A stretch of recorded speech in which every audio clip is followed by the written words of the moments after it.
Here's what's happening now. 4 Live radar lit up again today, but it's light showers and no storms out there. We'll show you what is coming on the backside of this rain.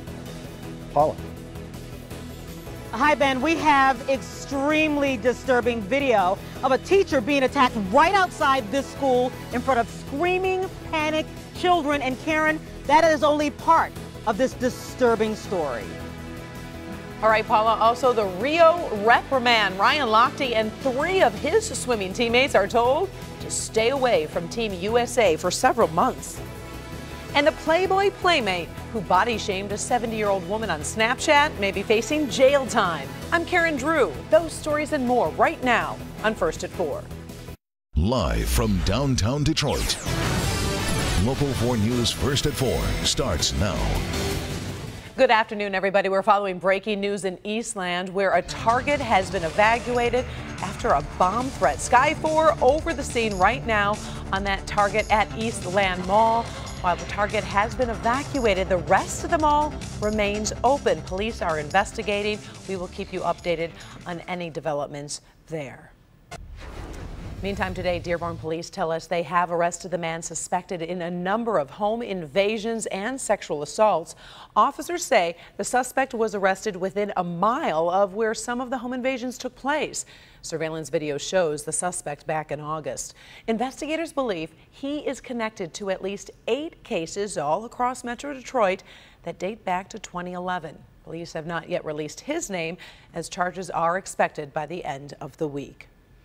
4 former DPS principals will now be serving prison time for accepting bribes in a multi-million-dollar bribery scheme. Ronald Alexander from Spain Elementary and Jermla Johnson, who worked at Drew Academy and Earhart Elementary Middle School, each received a 1-year prison sentence. Both had taken more than $20,000 in that scheme. Tanya Bowman from Osborne Collegiate Academy received a 9-month prison sentence, as Tia Von Moore Patton from Jerry White Center High School got a 6-month sentence. An investigation is underway this afternoon after a 12-year-old girl was electrocuted outside of a Detroit home. Police say Kibrana Griffin was with friends in the backyard of a home on St. Mary Street, just south of McNichols. She backed into a low-hanging electrical wire and was electrocuted. DTE telling us today that its investigation determined the wire is from Detroit Public Lighting. This all happened right behind me. Let me take you beyond the yellow tape here into the backyard. This 12-year-old girl simply playing in this Detroit backyard when it happened. She was electrocuted, touching a downed wire. We talked to her mother. She's obviously devastated.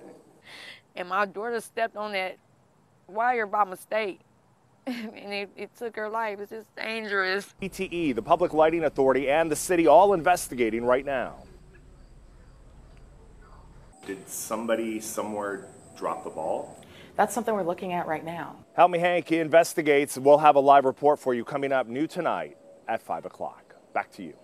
All right, thank you, Hank. Take a look. This is video you will see only on Local 4 today, and it reveals the danger a group of dogs are posing to students and teachers and really anyone else just outside of a Detroit school.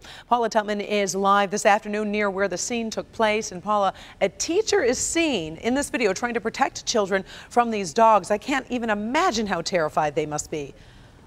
Absolutely terrified. And that teacher, by the way, not in school today because he was bitten. I need to tell you that I'm not only holding this umbrella because it's threatening rain, but there's a big question that's still going on out here, and that is, where are those dogs? What I do want to say is that teacher is a hero. He put himself in harm's way to protect those children. Parents also did the same. The school system, well, you decide. I don't think so much. The video is horrifying. It's school dismissal time at J.E. Clark Preparatory Academy on Detroit's east side, a DPS school. Yesterday, 3 dogs that appear to be pit bulls are savagely attacking anyone they can. A school teacher puts himself in harm's way to get the dogs away from students.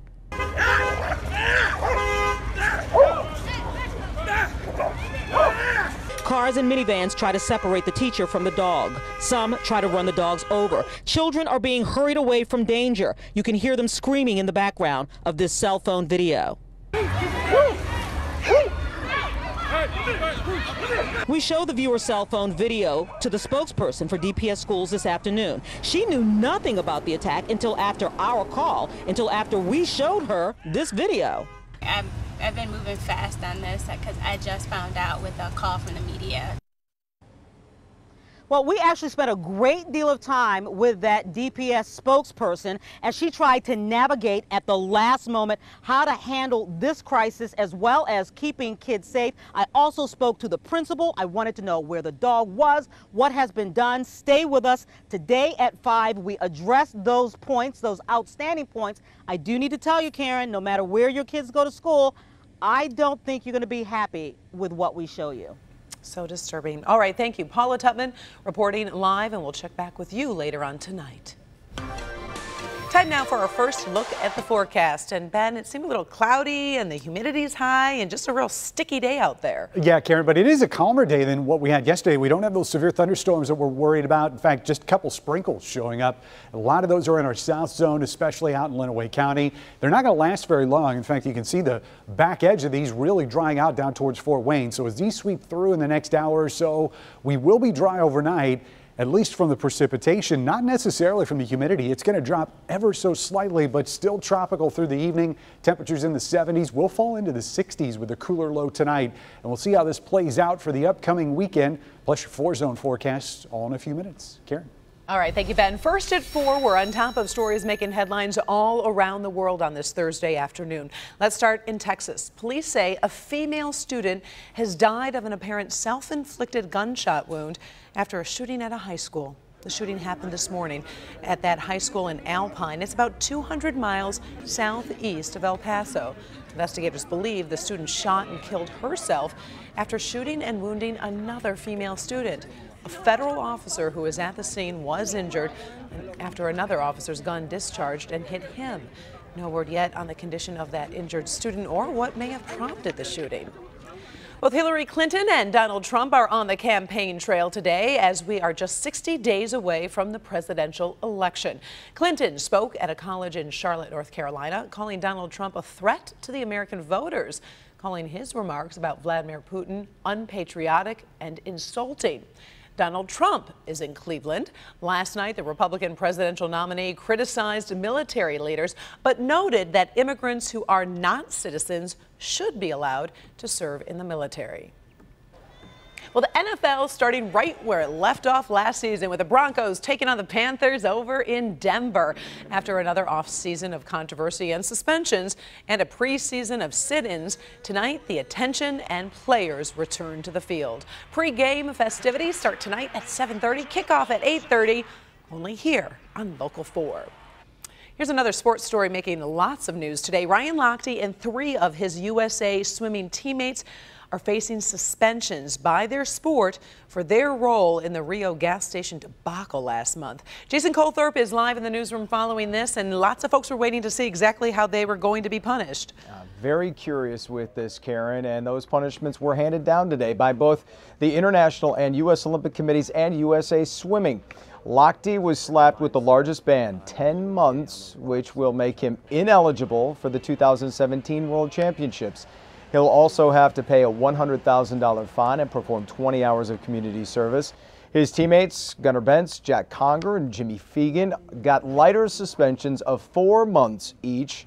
Swimming analyst Rowdy Gaines says the timing is very important here.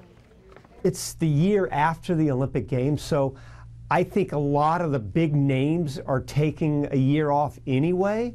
If this was something that happened a year before the Olympics, then it's a completely different story. But think of it as somebody being suspended right after the Super Bowl. Yeah, you can bet some people that won't fly with a lot of people. Now, that said, Lochte will get no monthly funding from Team USA. He can't use their training centers and will also be barred from the team's post-Olympic trip to the White House. Karen, back to you. All right. Thank you very much, Jason. Ahead first at 4, a chemical just banned by the FDA is actually still showing up in toothpaste. We'll show you exactly what's going on there. Plus, could this selfie land a Playboy playmate in jail? The reason her apology for body shaming may not be enough. Jamie. You may have noticed these green lights on top of business signs in the city. It's part of a crime-fighting initiative, and it seems to be working, which means more businesses might be signing on. Exclusive. Coming up all new on Local 4 News at 5 and 6.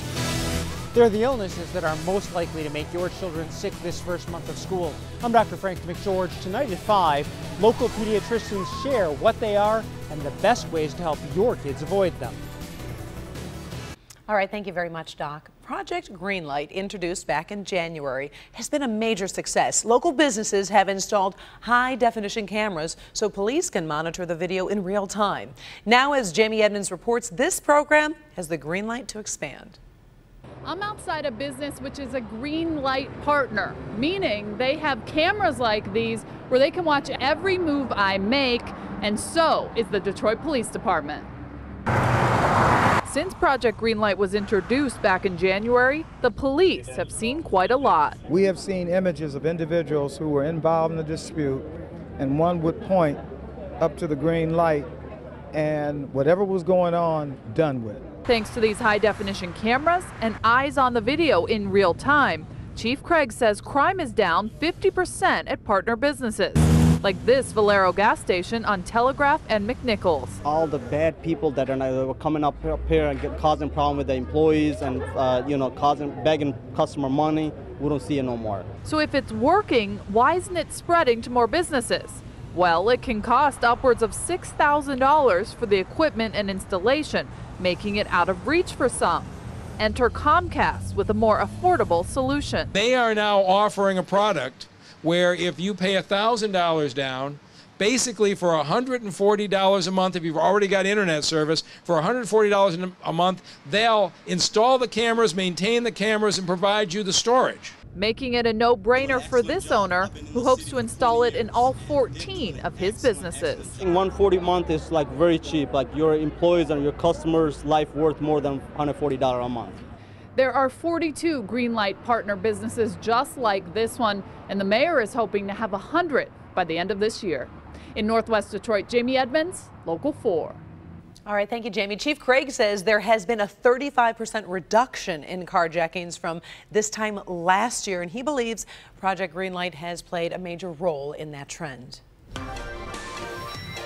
Well, Ben is back. It's been I kind of feel like it's been a crazy week of weather. I mean, it seemed like there were storms one day, and then it was scorching hot, and then the humidity. It has kept us busy. We took a little field trip to get coffee, and that was very nice, but you came back pretty sweaty. It is, yeah. It is tropical. Don't wear a suit if you're going to. And order hot coffee. I told you, iced coffee is the way to go. Don't do what I do. Do what Karen did.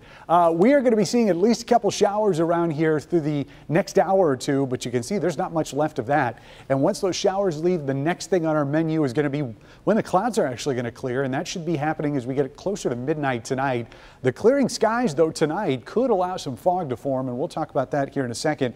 Temperatures just a little bit cooler than what we saw yesterday. A lot cooler, though, if you're down in our south zone. Remember, we were still looking at heat index readings close to 100 at this time yesterday. 79 right now in Adrian. Monroe's at 79. Humidity is bumping up those numbers just ever so slightly, so it feels just a little bit warmer, and you can see that those east side locations have the heat index right now in the mid 80s. So the cold front that comes through tonight is going to technically drop the humidity somewhat, and as it moves through, we'll wake up tomorrow to, we'll say, muggy conditions instead of tropical humidity, which is an improvement.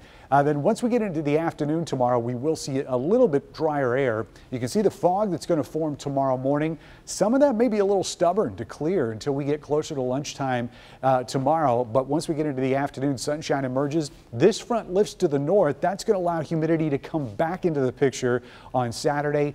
That's going to fuel showers, at least in the morning, and then a few thunderstorms in the afternoon when the cold front gets through here, and an upper trough sort of just reinforces that in the afternoon. Behind that, though, that's where the real cool down and the drier air takes hold. And once we get into Sunday, it's going to be a completely different picture on how things feel. Let's get into your 4-zone forecast tonight as we look at those low temperatures. Remember, as those clouds leave and we see that slightly cooler air come in, this is not going to feel as bad as what we've seen in nights past. Overnight lows 67 there in Dearborn and Detroit. Clinton Township, you're going to be at 65 tomorrow morning. In our south zone, the numbers are looking pretty similar. 65 out in Adrian. Carlton, you're going to be at 66 tomorrow morning. And in our west zone, lows very very tightly clustered, mid-60s pretty much everywhere here as you get on the west side of 275. And in our north zone tomorrow, slightly cooler. We'll go to 63 in Sandusky, 63 in Marlette, and Rochester Hills, you'll be at 65 tomorrow morning. But remember, that fog could be around longer than just sunrise tomorrow morning. Eventually, it will lift. We will get some sunshine in here in the afternoon and see high temperatures at 82 degrees. 7-day forecast will drop us to 73 on Sunday, and those temperatures do come back, but at least the humidity stays low. Morning lows are going to be in the 50s for much of next week. Karen. All right, thank you very much, Ben. Let's talk good health.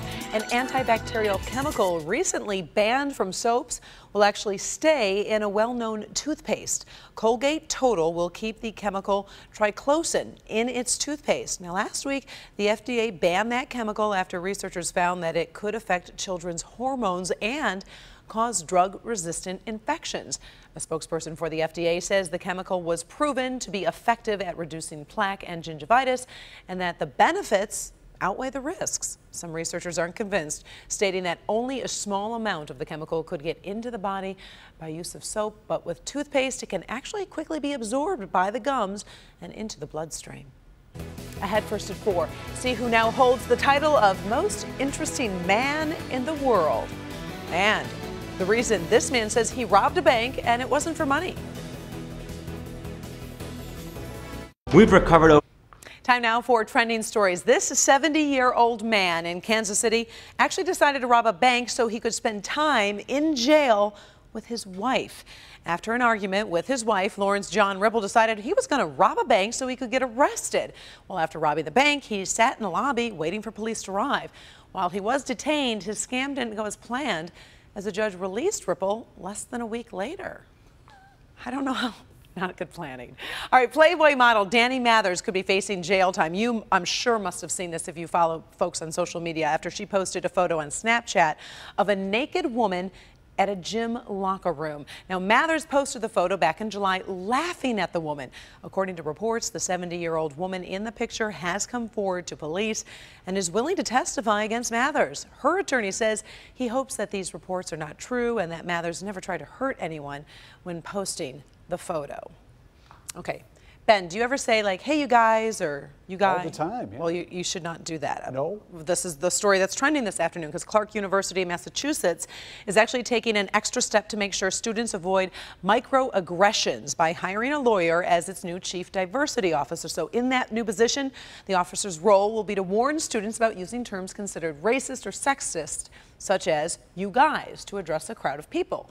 Clark University is following a number of schools who have taken extra steps to avoid abusive language in the past year, but to our knowledge, this may be the first ban, an actual ban on the phrase you guys. So you men and women, you young men and women, Yeah, is what I should say. you don't want to say, because yeah, it could be a negative thing. Okay. Now, I know you think you're pretty, are you a man's, I was going to say the most interesting man in the world. You know how this guy, remember this guy? I don't drink beer all the time. Yeah, I know. Well, this was the guy from Dos Equis. Well, the Mexican beer brand has rolled out actually a younger version of the most interesting man in the world.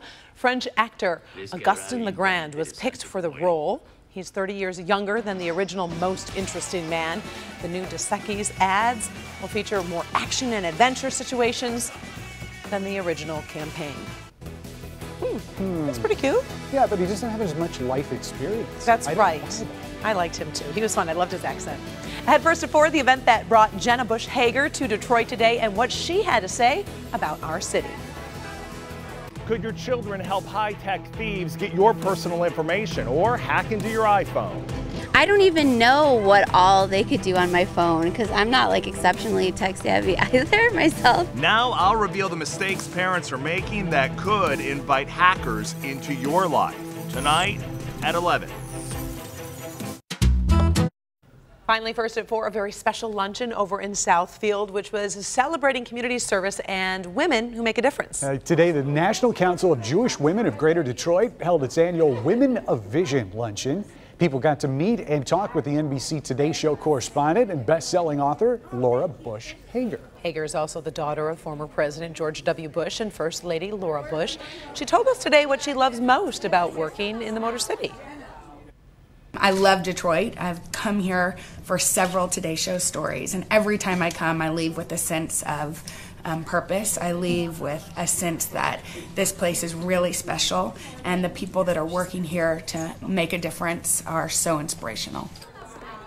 And that was Jenna Bush Hager. Proceeds from the luncheon will benefit the organization's community services and programs. Thanks for joining us for First Report. We're back in a half hour with Local 4 News at 5. Inside Edition is next.